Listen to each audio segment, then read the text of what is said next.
17 से 22 जनवरी कार्यक्रम निश्चित हुआ था। पूजा तो 3 दिन, 5 दिन, 7 दिन, 10 दिन ऐसे हो सकती है, परंतु कम से कम समय में ये 5 दिन में निर्धारित किया गया। प्रतिष्ठा का कार्य थोड़ा लंबा है अन्य यज्ञों की अपेक्षा, क्योंकि उसमें कई संस्कार हैं और फिर 22 तारीख के शुभ मुहूर्त में मूर्ति को प्रतिष्ठापित कर दिया जाएगा।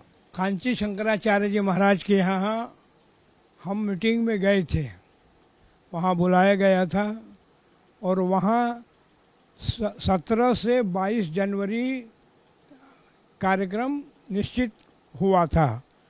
उसी के ऊपर विद्वानों के विचार विमर्श चल रहे हैं। उस मीटिंग में चंपत राय जी, गोविंद देवगिरी जी, गणेश्वर शास्त्री जी, हम अन्य विद्वान भी वहाँ उपस्थित थे। उनके संयोजकत्व में हम भी उपस्थित थे और उन्होंने जो जो प्रश्नकर्ता किए उस कार्य का निश्चित निर्धारित हुआ। पूजा तो 3 दिन, 5 दिन, 7 दिन, 10 दिन ऐसे हो सकती है, परंतु कम से कम समय में ये 5 दिन में निर्धारित किया गया।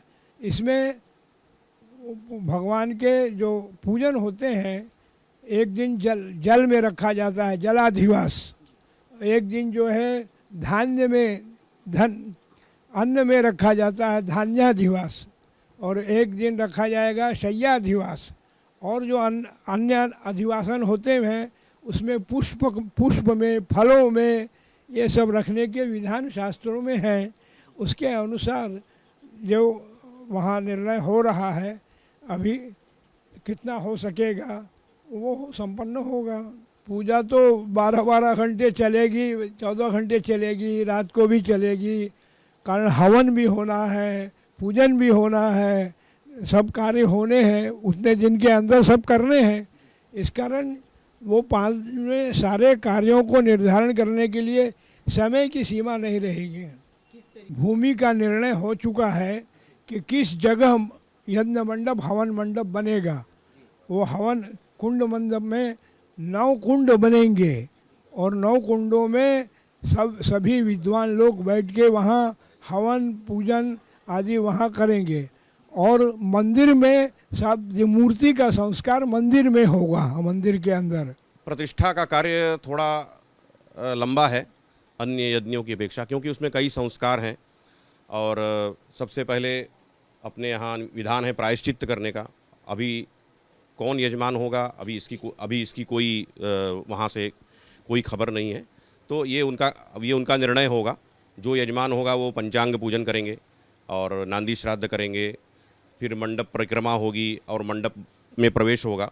मंडप में जो 4 कोनों में वास्तु क्षेत्रपाल योगिनी है उनका स्थापन पूजन। और इसमें विशेष रूप से हमारे यहाँ जो प्रधान देव हैं रामचंद्र, तो उनका भद्र बनेगा। ये इस विषय राम यंत्र भी बनेगा और प्रधान कलश पर भगवान राम की स्थापना होगी। तो राम भद्र बहुत कम बनता है, तो वो राम भद्र बनेगा प्रधान पीठ पर और उसकी पर पूजा होगी। फिर 9 कुंडों में अग्नि संस्कार होगा। अग्नि भी अरणि मंथन द्वारा प्रकट की जाएगी, साधारण अग्नि नहीं होगी, वो जो यज्ञों में बतलाई गई है, जिसका शास्त्र विधान है।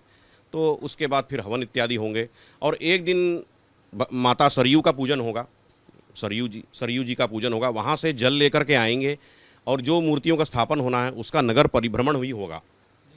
पूरे अयोध्या में उसको घुमाया जाएगा। उसकी महान शोभा यात्रा होगी, वो अपने आप में अलौकिक शोभा यात्रा होगी। और ये करते करते 4-5 दिन इसी तरह से हवन इत्यादि भगवान राम के मंत्रों का हवन करते हुए, अन्य देवताओं का भी हवन करते हुए, और फिर गुरुजी ने आपको बताया ही है मूर्तियों के संस्कार हैं, जलाधिवास, अन्नाधिवास, शय्याधिवास इत्यादि हो करके, और फिर 22 तारीख के शुभ मुहूर्त में मूर्ति को प्रतिष्ठापित कर दिया जाएगा।